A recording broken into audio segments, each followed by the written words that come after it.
Mais moi, je me suis toujours dit, c'est soit tu fonces, soit tu t'enfonces. Donc, on n'a pas le choix. C'était, voilà. Et moi, j'ai décidé de m'en sortir.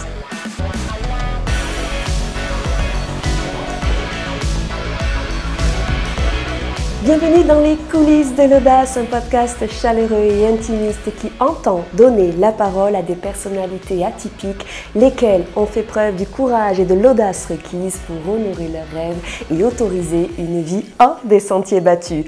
Je m'appelle Cindy Trière, auteure conférencière motivationnelle et j'ai un leitmotiv, celui d'inspirer, motiver, insuffler l'énergie requise pour accompagner avec entrain votre réussite. Vous souhaitez prendre votre envol? Nul doute, je serai votre tremplin, avec toute mon affection et ma conviction profonde selon laquelle il est possible de rêver grand, de rêver fort, de rêver loin. Elle m'a fait l'honneur de regagner les studios Tremplin. Mesdames, messieurs, me voici ce jour aux côtés de Cécile Ménaspa, une femme lumineuse qui, du haut de son 1 mètre, porte avec fierté sa différence. Depuis sa naissance, elle se confronte à un monde trop grand pour elle, mais jamais elle ne s'est laissée freiner dans sa quête d'une vie épanouie. Elle nous partage son parcours inspirant, empreint d'adaptation, de courage et d'une joie de vivre formidablement contagieuse. Vive l'audace d'une battante qui nous invite à voir bien au-delà des apparences. Bonjour ma chère Cécile. Bonjour Cindy. Merci du fond du cœur d'avoir répondu Je présent. te remercie à toi de m'avoir invitée, dis donc. Merci d'avoir fait la route jusqu'au studio Tremplin. Comment te sens-tu? Je me sens très bien, Cindy. C'est vrai? Impeccable. Merci infiniment d'avoir répondu. Merci à toi présente. de ton invitation. Ça m'a beaucoup touchée. Écoute, j'en suis vraiment très heureuse. Si tu me le permets, j'ai grande hâte de pouvoir parler de ton parcours, de ton histoire, de ton cheminement. Tu es une personne qui a touché mon cœur. Et si tu me le permets, je voudrais que l'on retrace un petit peu ce qui fait ton parcours. Es-tu d'accord? Oui, bien sûr, il n'y a pas de problème. Parfait. Si ce n'est pas indiscret, à quel moment tes parents, ton papa, ta maman, ont su que tu ne serais pas a priori une petite fille qui rentrait dans la norme, dans le cadre? Ma maman, quand elle m'attendait, elle ne me sentait pas en fait dans son ventre. Donc ils ont décidé le 8e mois de faire une échographie sur Agen. Et c'est là où ils se sont aperçus que j'étais collée au placenta de ma maman. D'accord. Donc ça a fait qu'ils ont compris que certainement je n'étais pas d'un enfant normal. Enfin, D'accord. entre guillemets, hein, j'aime pas trop le mot Oui, normal. Enfin, voilà, de l'handicap. Donc ils ont compris que certainement là, j'allais certainement pas naître normalement. Oui. Donc quand je suis née, en fait, j'ai dû être hospitalisée de suite. Parce que en fait, mon handicap s'appelle j'ai un anémie diastrophique. Ça veut dire que je n'ai pas de cartilage en fait. D'où vient ma petite taille. Parce que quand j'étais dans le ventre de ma maman, j'ai pas pu me développer. D'accord. Voilà. Mais bon, je le vis parfaitement. Mais oui, tu es lumineuse, tu as un vrai rayon de soleil et ça, je trouve ça extraordinaire.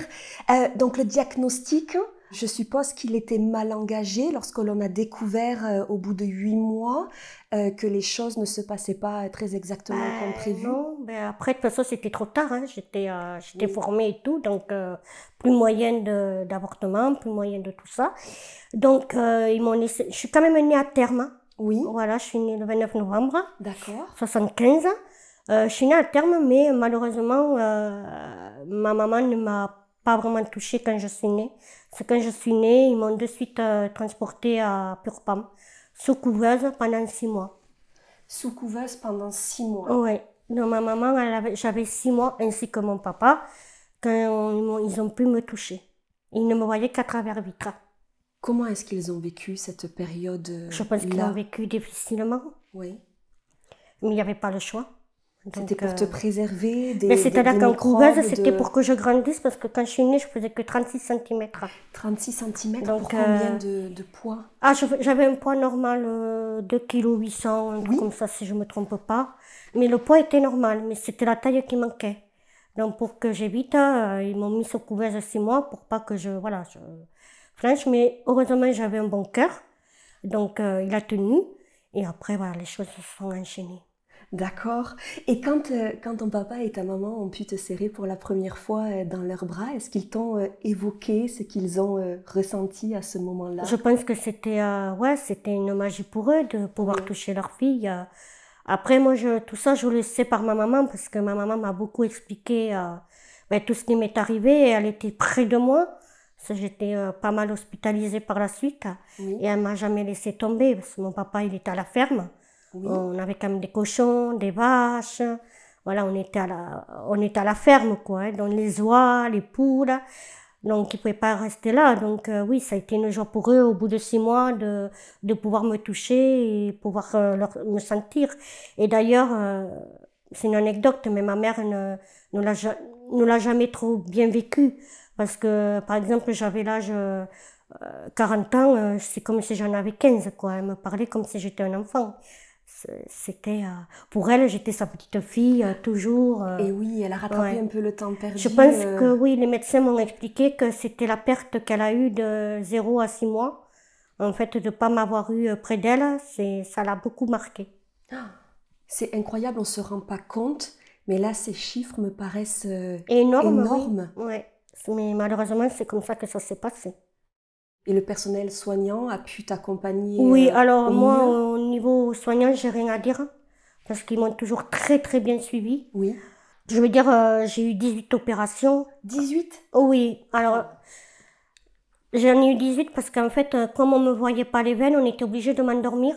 Qui ne se fait plus maintenant, hein. À l'heure d'aujourd'hui, ça se fait plus. Mais on m'a dénudée, en fait. Tu vois, là, je suis ouverte. Si D'accord. tu vois la cicatrice. Oui, tout à fait. Et là aussi, parce qu'on ne me voyait pas les veines, donc ils ouvraient pour me perfuser. Et j'ai été ouverte ici aussi. Mais aujourd'hui, à l'heure d'aujourd'hui, c'est interdit ça. Hein. Mais à l'époque, ils faisaient ça pour qu'on puisse me perfuser. Et à chaque fois, c'était une anesthésie. Donc, pas forcément 18 opérations, mais j'ai eu 18 anesthésies. Et ça, entre quel âge et quel âge? J'ai été hospitalisée entre 0 et 14 ans. C'est énorme. Ouais, j'ai vécu pratiquement que dans les hôpitaux. Et cette période, elle t'a profondément marqué? Tu en gardes un souvenir? Alors, je garde des souvenirs parce que c'est grâce à ça qu'aujourd'hui je suis là. Oui. Donc voilà, c'est sûr que sur le moment, ben évidemment qu'on le vit très mal. Mais moi, je me suis toujours dit, c'est soit tu fonces, soit tu t'enfonces. Donc on n'a pas le choix. C'était voilà, et moi j'ai décidé de m'en sortir. Donc Mais quel adage! Il est magnifique. Soit Voilà. je fonce, soit je m'enfonce. ouais. Donc j'ai préféré foncer. Et j'ai réussi.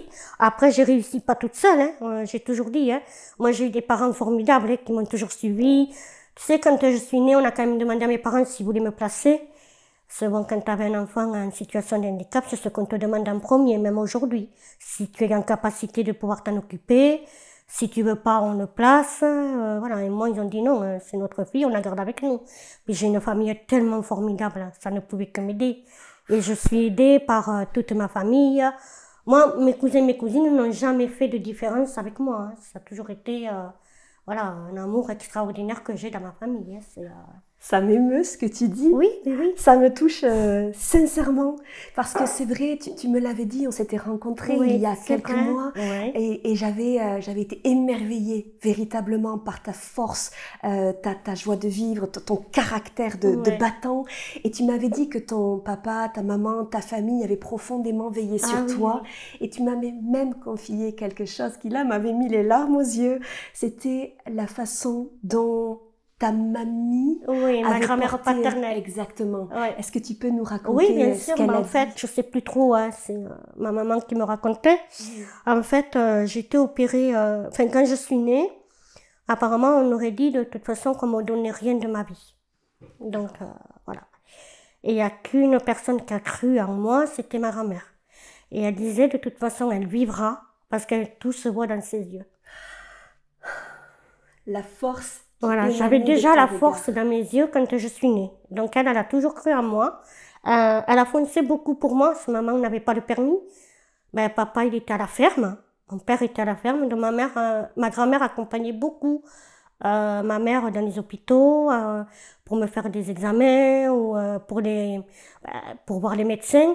Et elle a toujours été là, en fait. Donc, oui. Alors, j'aimais beaucoup ma grand-mère maternelle, mais j'ai été beaucoup plus proche de ma grand-mère paternelle. Ma grand-mère paternelle, de toute façon, elle a toujours vécu pour ses enfants et ses petits-enfants. C'était ça. C'est magnifique. Voilà, donc, c'est beau parce que souvent, tu sais, l'entourage compte pour beaucoup dans la construction qui est la nôtre. Et toi, j'ai le sentiment que tu as été soutenue et portée. Tout à fait.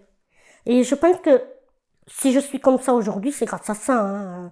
Moi, tu sais, j'ai un métier, voilà, je travaille dans le médical. Et si tu savais tout ce que je vois, des fois, je me dis, ouais, t'as de la chance. Oui. Ouais. Tu arrives à relativiser. Oui, j'y arrive et ça fait ma force, quoi. Et après, j'adore mon métier. Justement, je m'occupe d'enfants en situation de handicap. J'aide des personnes qui, du jour au lendemain, n'ont plus de travail parce que, voilà, ils ont un souci de santé. Et moi, je m'y retrouve dedans. Et je suis à fond de les aider, de pouvoir leur faire les dossiers, de les écouter. Parce qu'il faut savoir que moi, j'ai aucun diplôme. Hein. D'accord. J'en ai aucun. Mais j'ai toujours eu cette force de pouvoir m'en sortir. Donc, moi, j'ai commencé par l'éducation nationale. J'ai travaillé 10 ans dans l'éducation nationale. J'étais pionnière.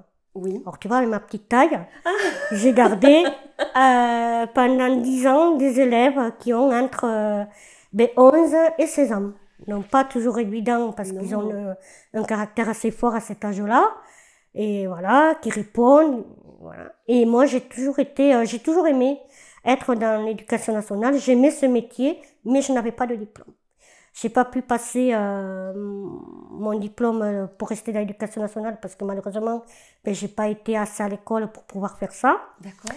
Donc, si tu veux, quand j'étais au collège où je travaillais, ils avaient dit de toute façon, on ne lâchera pas Cécile. Tant qu'on ne lui trouvera pas un travail, on ne lâchera pas, on la gardera tant qu'on ne lui trouvera rien. Moi, j'ai eu la chance, entre guillemets, de connaître l'ancien président du conseil départemental du Gers. D'accord. Voilà. Et je lui ai demandé s'il pouvait m'aider à trouver un emploi. Et à ce moment-là, il me connaissait. Bon, bref, c'est le Gers, ça. Oui, c'est le soutien, voilà, c'est le soutien du Gers, ça. Oui. C'est comme ça. Donc, je lui ai dit que moi, je me voyais pas du tout rester sans rien. Donc, elle m'a dit, bon, d'accord, je prends note.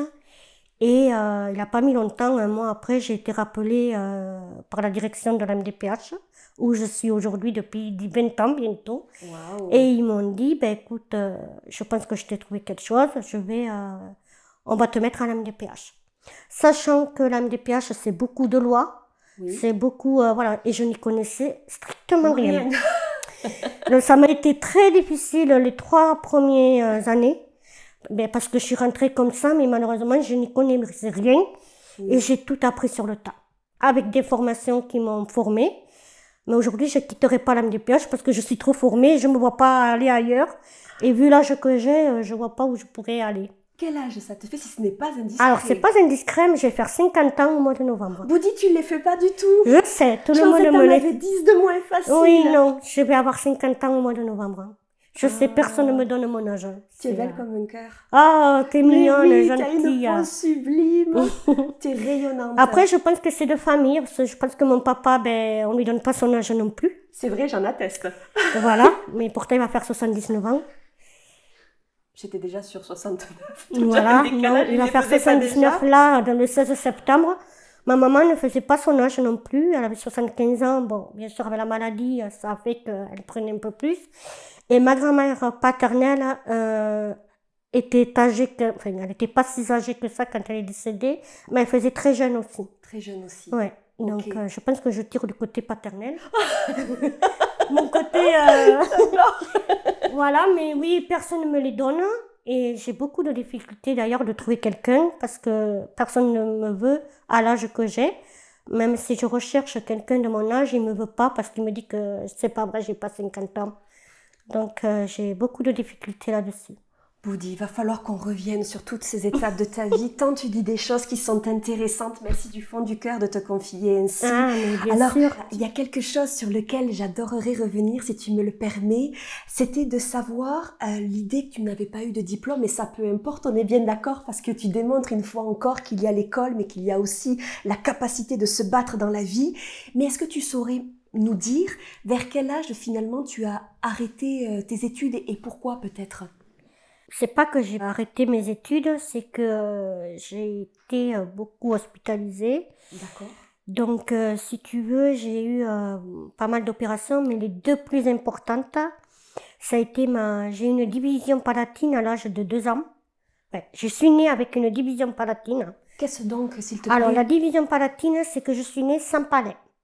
Sans palais? Voilà, j'avais pas de palais. Donc, au départ, on ne pouvait pas m'opérer parce que j'étais trop petite. Donc, maman, quand je buvais mon biberon, elle me mettait une plaque au palais pour pas que je passe mon lait par le nez. Parce que c'est ce qui arrivait. Quand ils s'en sont aperçus parce qu'en fait, quand je buvais le lait, ça passait par le nez. Oh mince. Mais seulement, j'étais trop petite pour qu'on m'opère. Donc, on disait toujours, il faut qu'elle ait 2 ans ou plus pour qu'on puisse l'opérer. Seulement, j'étais suivie par un chirurgien, je ne sais pas s'il était vraiment chirurgien, parce qu'il était très malhonnête.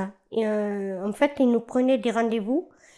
Mais comme je disais tout à l'heure, vu que maman n'avait pas le permis, c'est ma grand-mère qui m'accompagnait dans tous les rendez-vous. Et ma grand-mère, elle est comme moi. Elle était, si elle a quelque chose à dire, elle le disait, et voilà, comme moi. Hein. Donc, on allait souvent à ces rendez-vous, mais seulement, il n'était jamais là. Sauf que aujourd'hui, on a les 4 voies pour aller à Toulouse, mais à l'époque, on ne les avait pas. Donc, tu mettais peut-être 3 heures pour aller à Toulouse. Parce qu'on me dit tu es du Gers, hein, aujourd'hui. Exactement, je suis du Gers, je suis née dans le Gers, et voilà, je suis d'ici. Donc, chaque fois qu'on prenait rendez-vous, eh ben, il n'y était pas. Donc, ma grand-mère a un peu pété les plombs. D'accord. Elle a dit, maintenant, ça suffit. Puisque c'est ça, moi, je vais changer de chirurgien. Et elle a eu bien fait, parce que c'était quelqu'un quand même qui était à la fac, il faisait des longues études, il opérait pas mal, mais moi, il disait toujours qu'on avait le temps de m'opérer, mais en fait, pas du tout. Donc, on a changé de chirurgien, et lui, il a dit, mais elle fait 2 ans quand? Sachant qu'on y est allé début novembre. Et comme je te dis tout à l'heure, je suis née le 29 novembre. Maman, elle leur a dit, elle fait 2 ans le 29 novembre. Il a dit, mais c'est pressé là. Il faut qu'on l'opère très vite. Il faut que je l'opère avant ses 2 ans. Donc, il m'a opéré. Et là, ça a très très bien réussi. Comme tu peux le voir, je suis une vraie pipolette. Donc, voilà, parce que ça se voit pas, parce que je ne zizote pas. Oui, c'est vrai. Voilà, il faut savoir que j'ai eu une division palatine.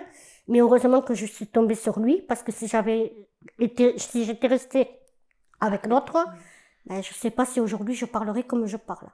C'est extraordinaire. Voilà. Et tu as eu d'autres opérations? Voilà. Et ma deuxième opération que j'ai eue, c'est l'opération du dos.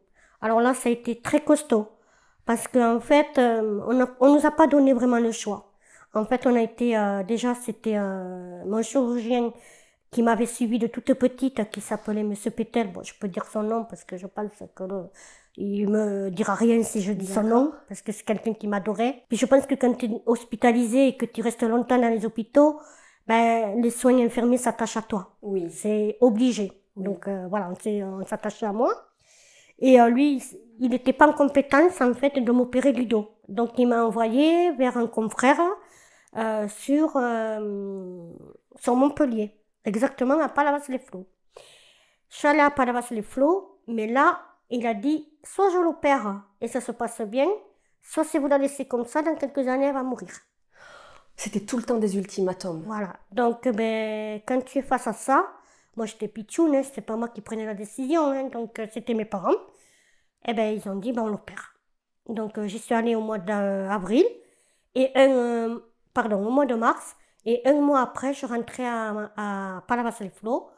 Donc pendant 1 mois, ils m'ont fait que des examens pour voir si tout allait. Hein. Tu sais ce que c'est, cardiologie, voilà, le cœur, s'il allait tenir, les radios des reins, et de tout. Hein. On te fait des échos. Et le 3 mai, on m'a opéré. Et là, on m'a opéré de la scoliose que j'avais très forte. Donc, Tu avais pour quel âge, expliquer, là j'avais 13 ans. 13 ans. Mais si tu veux, vu que ma maladie, je n'ai pas de cartilage, normalement on met des tiges. Mais moi, on ne pouvait pas me mettre des tiges parce que comme j'avais pas de cartilage et les os étaient fragiles, il a fallu qu'on me greffe. Donc on m'a greffé, c'est peut-être pour ça que je parle beaucoup, on m'a greffé des os de mouton. Des os de mouton. Oui, voilà. Je ne l'avais jamais entendu. Voilà, donc je suis greffée avec des os de mouton tout au long de ma colonne. Parce qu'on ne pouvait pas me mettre de tige. D'où vient pourquoi je suis restée allongée très très longtemps. Parce qu'il fallait que la greffe tienne. Très très longtemps, c'est-à-dire 4 mois, je suis restée allongée c'est sans énorme. bouger, 4 mois avec un plâtre. De là à là, au bord de la mer, je te dis pas la chaleur qu'il faisait. À l'époque, pas de clim, voilà, on faisait que du courant d'air. Pour revenir sur ma scoliose, on m'a opéré, l'opération s'est très bien passée. Sauf que, quand j'étais en salle de réveil, j'ai tout entendu. Le professeur parlait aux infirmiers, et là, ils ont appelé mes parents, puisque j'étais réveillée, on leur a demandé qu'ils pouvaient venir me voir. Ils sont venus en salle de réveil me voir, et là, j'ai dit que, enfin, ils me disent, voilà, tout s'est bien passé, mais, et moi, j'ai dit, oui, je sais. Et ils m'ont dit, mais qu'est-ce que tu sais? Je sais que je dois repasser sur la table. Mais comment tu le sais? Je l'ai entendu.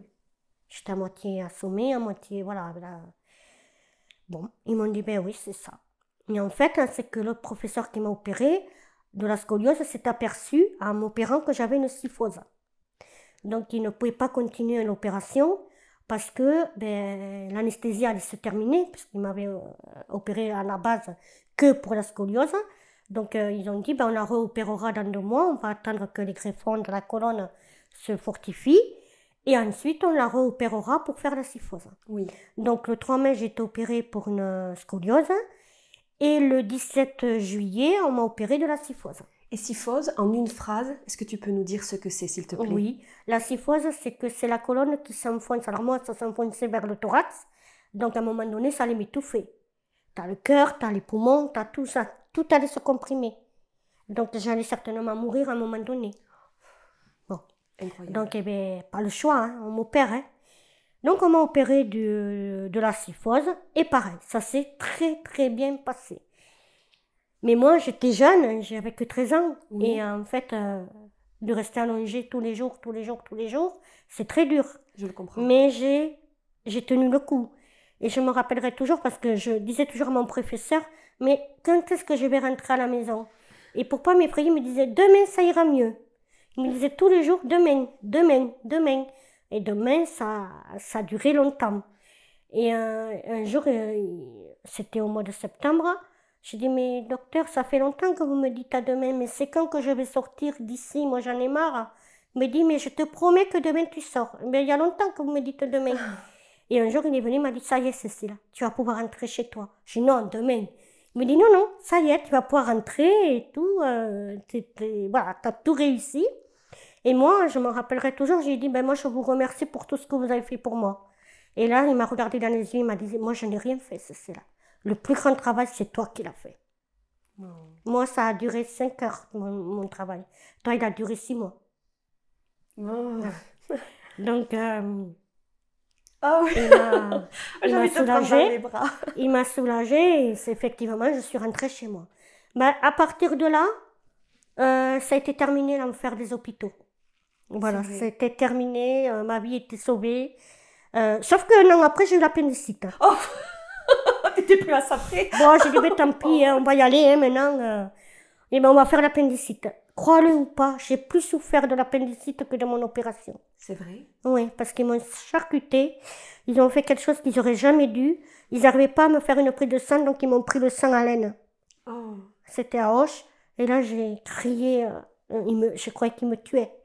Et là, j'ai beaucoup souffert, en fait, parce qu'ils m'ont fait mal. Et même, c'était à la clinique Barthélemy, oui, qui existait à Auch à l'époque. Et en bas, moi j'étais au 3e étage, et tout à fait en bas, là où les consultations se font, ils se demandaient qu'est-ce qui arrivait, parce qu'ils m'entendaient d'en bas hurler. Oh là là. Donc bon, ouais, c'est passé. Donc pour revenir à ta question, voilà, j'ai arrêté, j'ai repris un petit peu mes études à partir de là. Donc mais à partir de là, il a fallu qu'on me mette dans un centre handicapé. Parce que j'avais besoin de rééducation. Tous les jours, tous les jours, tous les jours. Parce que j'ai vécu quand même, après les opérations, 1 an avec un corset. De là à là, j'avais la tête comme ça, je ne pouvais plus bouger.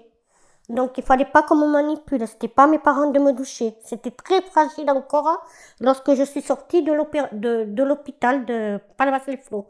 Donc, j'ai été placée dans un centre handicapé pour avoir de la rééducation. Tous les jours, tous les jours, tous les jours, tous les jours, j'avais ça pendant 6 ans. Je suis restée là. Mais je l'ai très mal vécu. Parce que pour moi, quand j'ai quitté Valence, parce que mes parents m'ont toujours mis, ils m'ont pas considéré comme un enfant anormal. Moi, à l'âge de 3 ans, j'étais à l'école. Hein. Ils m'ont pas, voilà, ou 2 ans et demi, je sais plus à quel âge ils m'ont mis, mais ils m'ont mis à Valence. Donc moi, de toute la maternelle, je les ai fait avec les enfants normaux, même si j'aime pas dire normaux. Et je quittais mes camarades. Donc là, quand on m'a dit qu'il fallait que j'aille dans un centre spécialisé, je l'ai eu très dur. Très, très dur. Je pleurais tous les jours. Maman, papa, venez me chercher. Mais ils ne pouvaient pas. J'étais obligée d'y rester.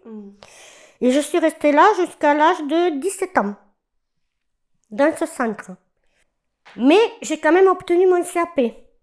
Malgré, voilà, j'ai un CAP secrétariat quand même. J'ai réussi ce secrétariat. Et ensuite, après, je voulais passer mon BEP, mais pas là. Donc, j'étais fonceuse, je suis allée au lycée Alain Fournier à Miranda. J'ai passé 1 an là-bas. Bon, j'ai pas eu mon BEP parce que c'était très compliqué pour moi malgré tout. Et j'avais l'internat très loin. Donc, ça me faisait beaucoup de kilomètres à pied à faire. Voilà, c'était à Miranda, c'est que le lycée et le collège sont liés ensemble, mais pas au même endroit. Oui. Donc, j'avais que des allers-retours à faire. Enfin, bon, c'était impossible. Ça, c'était épuisant. Épuisant. Et j'ai pas du tout aimé. Tu n'as pas du tout aimé. Non. Tu sais, moi je suis ébahie, je suis admirative. Je pense que tous les gens qui vont t'écouter vont se rendre compte que parfois on a tendance à se plaindre de notre quotidien, des aléas. Et là, tu es un modèle pour nous d'inspiration eu égard à tout ce que tu as enduré. Et là, tu parles d'un point qui est très important, la fatigue induite par la marche. Tu me le disais en off, tu es atteinte de cette forme de nanisme la plus élevée. Oui. Tu mesures 1 mètre. Je crois. 1 mètre, mais après je fais plus que ça parce que je suis appariée. Oui. Et donc ça fait 1m20, 1m25. Est-ce que là tu les portes? Oui, bien sûr. Donc je là les ai tout le tu temps. les portes et là tu as 1m20 à peu près. Et ça c'était en 1988. En 88, parce que c'est le professeur qui m'a opéré du dos qui m'a trouvé ce système. Tu avais quel âge là à peu près? 13 ans. 13 ans de... Bon voilà, sang, tout ce que tu as vécu dans cette période-là. Voilà, donc là j'avais 13 ans et il a dit, on va lui améliorer son quotidien, on va essayer de lui faire des appareils. D'accord. Donc là j'ai eu ces appareils-là, mais je ne peux pas les quitter, c'est impossible pour moi, c'est ma vie les appareils. Et pourtant jusqu'à l'âge de 13 ans j'ai vécu avec 1 mètre, même pas. Hein. Alors bon, ça m'énervait parce qu'à l'école, ils voulaient toujours que je sois le bébé. Oh! Eh bien oui, j'étais jamais la maman parce que j'étais petite. Donc les enfants ils disent, toi t'es la maman, toi tu fais le bébé. J'en avais marre de faire le bébé. J'ai mince. Mais voilà, donc, mais pour dire que voilà, je mesurais pas beaucoup à l'école, hein, mais les enfants, voilà, ils étaient habitués à moi. On est rentrés en même temps à la maternelle, je veux dire, voilà, c'était génial, quoi.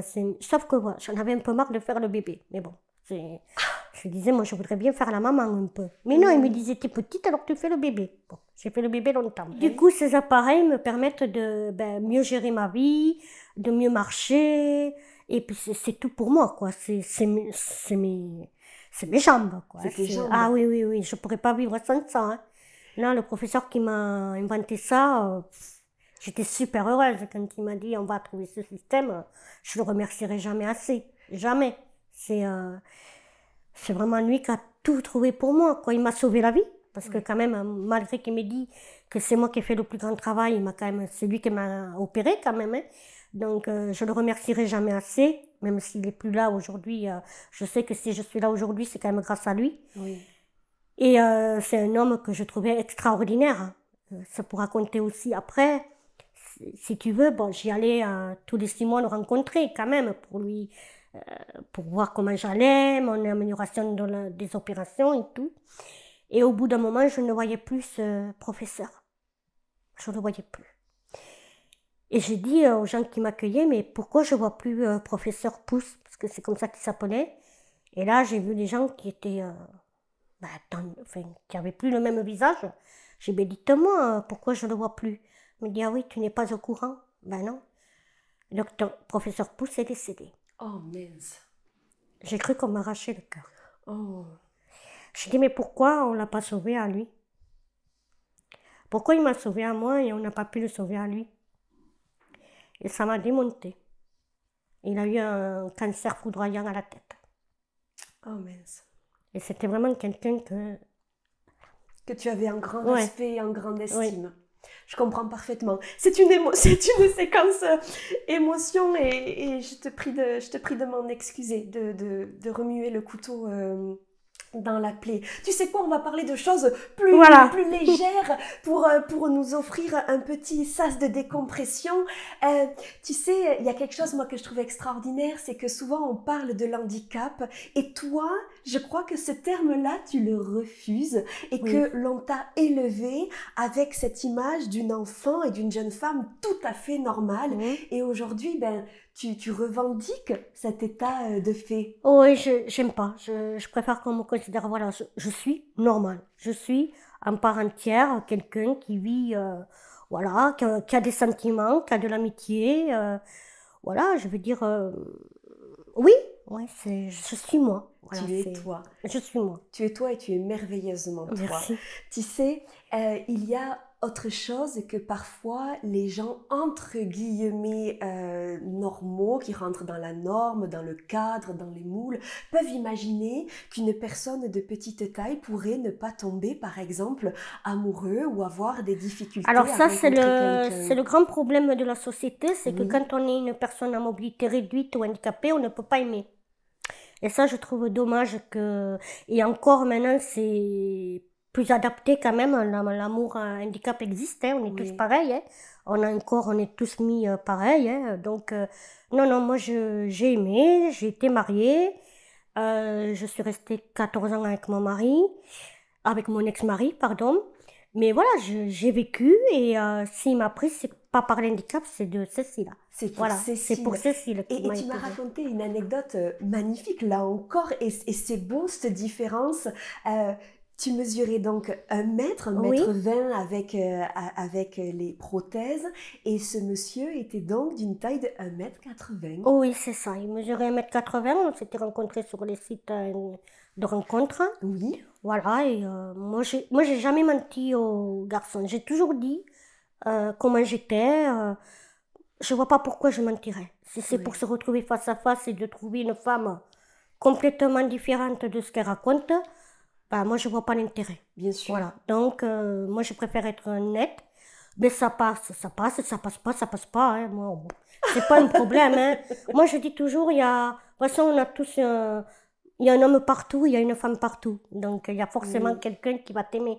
Moi, je crois de toute façon, je crois au destin. Donc, oui, on s'est rencontrés, on s'est mariés. Bon, ça n'a pas fonctionné. C'est comme ça. Mais par contre, on est restés très, très amis. Oui, voilà. C'est ça, cette partie-là, je la trouve... tu as eu l'immense gentillesse de m'en parler lorsque l'on s'est rencontrés la première fois. Tu dis ce que tu as envie de dire et tu gardes le reste pour toi. Mais il y a aujourd'hui encore une incroyable complicité. Alors, je suis très complice avec lui. Moi, c'est à lui que je me confie, quoi. C'est vraiment... et il se confie beaucoup à moi. Après moi, mais il a refait sa vie. Voilà, il a voulu des enfants, ce que je comprenais, parce que nous, moi, je n'ai pas pu. On s'est battu 10 ans pour adopter, ça n'a pas abouti. D'accord. Donc, le couple partait en live, hein, il faut le dire. Voilà, c'est comme ça, c'est la vie. Je suis restée 3 mois enfermée chez moi, je ne voulais avoir personne. Mais toujours, ma capacité de mon caractère, j'ai dit, mais attends, Cécile, tu vas pas rester 3 mois, tu vas pas continuer à rester comme ça, là, chez toi. Et je me suis rebattue. Et voilà, et j'ai dit à mon ex-mari, écoute... on va rester potes, on va rester amis, il n'y a pas de problème, je comprends que tu veuilles faire ta vie. Donc, on va rester amis, il n'y a pas de souci. Et on est très, très amis. Donc, lui, il a refait sa vie. Il a eu 2 petites filles. Et quand sa compagne avait été enceinte, au 9e mois, il m'a demandé si je voulais être la marraine de sa fille. C'est incroyable. C'est une histoire Et magnifique. ben, j'ai dit oui, Tu as dit oui. évidemment. Ben oui. Moi, ces deux petites filles, c'est les petites filles que j'ai pas eues. Voilà, je me les adore, je me les aime. Et puis, elles me le rendent bien. Ma reine, c'est quelqu'un de énorme pour elle. Donc tu pouponnes je d'une pouponne, façon un je peu les gâte, différente. un peu trop, Un peu peut-être. trop. C'est que le Le papa message me est dit. passé. Voilà, ça je le sais parce qu'on me le dit beaucoup. Mais mon père me dit, tu les gâtes trop, mais c'est plus fort que moi. Et en parlant de ces petites sur lesquelles tu veilles, je voudrais remonter un instant dans le passé où tu me disais que finalement, pendant toute ton enfance, ton adolescence, jamais personne ne s'est moqué de cette petite taille qui était la tienne, que tu as été préservée de la moquerie, et qu'en revanche, sur le tard, lorsque tu as recherché un emploi notamment, là tu as été victime d'une certaine discrimination Oui. qui t'a beaucoup touchée. Est-ce que tu accepterais Oui, de bien revenir sûr, là-dessus? bien sûr. En fait, ben, moi je suis quelqu'un d'active, hein, je ne me vois pas sans travail. Donc, quand je suis sortie du lycée de Mirande, j'ai voulu ben, voilà, chercher du travail. Donc, en première fois, j'avais trouvé un secrétariat à l'hôpital psychiatrique d'Auch, mais je Oui. peux pas te dire où. Oui. Et là, quand le directeur m'a reçu, m'a dit, oui, mais comment voulez-vous que je vous prenne avec votre petite taille? Je ne vais pas vous acheter un escabeau pour aller chercher les dossiers que j'ai là-haut. Bon, allez, échec. Ok, j'ai dit, je laisse tomber. Ok. Après, j'ai trouvé une annonce, c'était de m'occuper des élèves en situation, voilà, de m'occuper d'eux, en études, aux cantines. Donc, je suis allée me présenter. Et quand je me suis présentée, bon, il m'a rien dit, tu vois. Bon. Mais j'avais jamais de réponse de sa part. Oui. Donc, moi, j'avais à l'époque une copine qui travaillait. J'ai dit, dis-moi, toi, si tu le sais, pourquoi il m'a pas pris? Bon, je te le dis, mais tu dis rien. Ok. J'ai dit, oui, mais tu me le dis. Bon, ben voilà, il t'a pas pris parce qu'il a dit que tu allais faire peur aux élèves. D'accord. Alors, Cindy, je me suis pas démontée, comme je t'ai dit au départ. J'ai pris rendez-vous avec lui et il m'a dit, qu'est-ce que vous faites là? Ben, moi, je viens vous voir parce que je veux que vous me disiez à vive voix pourquoi vous ne m'avez pas prise. Il m'a fait asseoir, il m'a dit, voilà, alors, ok, je vais vous dire pourquoi je ne vous ai pas prise. Je ne vous ai pas prise parce que j'ai peur que vous fassiez peur aux élèves et qu'après, j'ai pas envie que les parents viennent vers moi en me disant qui c'est que j'ai embauché. Bon, voilà. Je ne veux pas d'histoire avec les parents. D'accord. Ça s'arrête là. J'ai eu ma réponse. Et quand je suis partie, il m'a dit, vous savez, Madame Naspa, ne vous représentez pas dans un autre collège parce que moi, j'ai l'audace de vous dire pourquoi je ne vous ai pas embauché. Mais peut-être que les autres ne l'auront pas. Donc ne vous représentez dans aucun établissement parce qu'on vous répondra la même chose que moi. Manque de peau pour lui. Et bien je vois la même annonce au collège où je suis restée 10 ans. Et là, j'y suis allée et malheureusement, enfin heureusement pour moi, je me suis présentée et j'ai dit voilà, je viens vous voir parce que j'ai vu une annonce. Bon, je discute avec le directeur pour faire bref. Et quand j'ai franchi la porte, je lui ai dit attention, si vous ne me prenez pas, vous me donnez une bonne raison. Et là, il me dit mais pourquoi vous me dites ça? Je dis voilà, parce que je me suis présentée à la même place, mais on m'a répondu qu'on ne me prenait pas parce que j'allais faire peur aux élèves. Et là, ce directeur, il me dit mais c'est honteux, mais qu'est-ce qu'il a pu vous dire? C'est pas possible, vous auriez dû porter plainte, il n'a pas le droit de vous dire ça. Et lui, il me dit, non, moi, si je ne vous prends pas, c'est que, voilà, vous ne correspondez pas. Techniquement, au poste. Voilà. Oui. Et bien, j'ai laissé tomber et 2 mois après, j'ai reçu un appel. Je me rappellerai toujours parce que j'étais à la montagne avec une amie. Et là, je reçois un appel du collège Carnot. Oui, Madame Naspa, oui, voilà, c'est le collège Carnot. Est-ce que ça vous intéresse de venir? Je vous prends. Ben d'accord, hein, moi c'était la plus grande joie. Je me suis battue 2 ans pour avoir, ou même 3, une place. Et j'y suis allée. Mais ce collège-là, en fait, c'était le collège où toutes les réunions se faisaient au niveau de tous les collèges du Gers. Donc qu'est-ce qui s'est passé, Cindy? Il te fallait le permis? Non, c'est qu'une fois il y a eu une réunion et le proviseur de Condom a dû venir. Oh, et tu l'as Et je l'ai accueilli. Bon sang. Un juste retour des choses. Voilà. Écoute, tu es là encore un exemple d'audace puisque tu as cette capacité à dire les choses en étant franche du collier. Et tu sais, il y a quelque chose que tu m'as dit il y a là encore quelques mois lorsque nous nous étions rencontrés, si tu me le permets. Je voudrais une fois encore revenir là-dessus. C'était cette petite phrase lorsque l'on s'est vu dans cette fête qui était une fête extrêmement chaleureuse. D'une amie, D'une amie que nous avons en commun, Karine Dariès, qui est la déléguée régionale du comité Miss Midi-Pyrénées pour Miss France. Je la remercie beaucoup aussi parce qu'elle m'a beaucoup aidée. Elle t'a aidée et elle m'a offert un formidable tremplin. On lui doit beaucoup toutes les deux pour des raisons très différentes. Et en l'occurrence, pendant cette soirée, je me suis permise de m'approcher de toi et tu m'as dit merci d'avoir osé entamer la discussion. Et je crois qu'en fait, il y a cette notion, tu sais, de différence qui parfois effraie et fait que les gens peuvent peut-être ne pas oser s'approcher d'une personne qu'ils jugent différente. Est-ce que c'est vrai? Oui, c'est tout à fait vrai. Ce que tu dis est vrai. En fait, quand tu es en situation de handicap, malheureusement, c'est toujours un combat. Tous les jours. Les gens ont peur encore de l'handicap. Même si ça s'est beaucoup amélioré par rapport aux enfants en situation de handicap. On les accepte dans les collèges, dans les écoles. Voilà, on fait tout en sorte pour qu'ils puissent être intégrés dans des écoles normales. Je le sais parce que c'est mon travail, j'y suis dedans. On a beaucoup fait d'efforts là-dessus. Mais il en reste encore. Il y a encore beaucoup d'efforts à faire. En fait, quand tu es en situation de handicap, il faut que tu te dises que personne ne viendra vers toi. Voilà, les gens ont peur de l'handicap. Donc, s'ils ne savent pas comment aborder une personne en situation, ils se demandent est-ce qu'il va se faire rejeter. Voilà, c'est compliqué. Ou comment l'aborder. Tu vois, même l'aider. Par exemple, tu as envie d'aider une personne dans la rue, peut-être pas toi, mais tu ne vas pas savoir vraiment, si je vais l'aider, comment elle va le prendre. Parce qu'il y a ça aussi. Est-ce que la personne va le prendre, mais c'est bon, je sais me débrouiller? Voilà, parce que la personne a un handicap, il y a de tout. C'est comme vous, il y a des gentils, il y a des méchants, voilà. Mais moi, j'ai toujours dit qu'il valait mieux aller vers les gens. Et moi, c'est ce que j'ai fait toute ma vie. Et ça a réussi, puisque de toute façon, aujourd'hui, je peux pas dire que je suis hyper connue. Mais bon, j'ai déjà fait des interviews, puis j'ai un métier que malheureusement, on me connaît, on sait qui je suis. Mais voilà, il faut savoir qu'il faut aller vers les gens. C'est magnifique. Tu sais, on arrive sur la fin de cette interview. Je voudrais te poser plus qu'une ou deux petites questions dans les 3 minutes qui nous restent. Mais j'y tiens vraiment. Tu sais, je me suis permise de t'inviter dans ce podcast qui s'intitule Les coulisses de l'audace parce que pour moi, tu es la représentation incarnée de cette audace au quotidien. Mais c'est vrai.